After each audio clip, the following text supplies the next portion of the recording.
നമസ്തേ. സുഭാഷിതം. ധർമ്മോ ജയതി നാധർമ്മഃ സത്യം ജയതി നാനൃതം ക്ഷമാ ജയതി ന ക്രോധോ വിഷ്ണുർജയതി നാസുരഃ. ധർമ്മം ജയിക്കുന്നു, അധർമ്മം ജയിക്കില്ല. സത്യം ജയിക്കും, അസത്യം ജയിക്കില്ല. ക്ഷമ ജയിക്കും, ക്രോധം അഥവാ കോപം ജയിക്കില്ല. ദേവൻ ജയിക്കും, അസുരൻ ജയിക്കില്ല.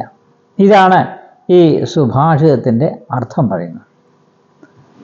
വളരെ എല്ലാവർക്കും അറിയാവുന്ന വളരെ സിമ്പിളായിട്ടുള്ള ഒരു വിഷയമാണ്.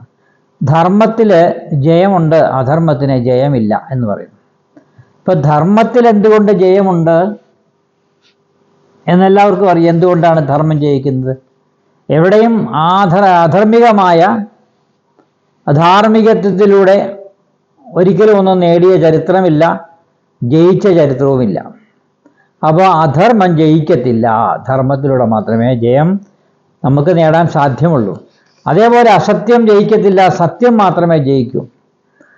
സത്യത്തിനാണ് ജയം എപ്പോഴും. എവിടെയും സത്യമായിരിക്കും ജയിക്കുന്നത്. ഈ ലോകമുള്ളിടത്തോളം കാലം സത്യത്തിന് മാത്രമേ വിലയുള്ളൂ. അസത്യത്തിന് യാതൊരു വിലയുമില്ല, അതെങ്ങും ജയിക്കാനും പോകുന്നില്ല എന്നുള്ള വാസ്തവികം നമുക്ക് മനസ്സിലാക്കാം. പിന്നെ പറയുന്ന ക്ഷമ. ക്ഷമ ജയിക്കും. എവിടെയും ക്ഷമ ഉണ്ടെങ്കിൽ അവിടെ ഒരു പടി മുമ്പിൽ നമുക്കവിടെ വിജയം ഉണ്ടാകും. അല്ലാതെ കോപവും ക്രോധവും ഒന്നും നമ്മളെ നല്ല വിജയത്തിൽ എത്തിക്കില്ല എന്ന് നമുക്ക് മനസ്സിലാക്കാൻ സാധിക്കും.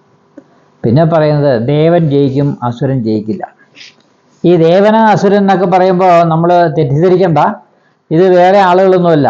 പുരാണങ്ങളിൽ പറയുന്ന ദേവനും അസുരനും അല്ല നമ്മളിലുള്ളത്.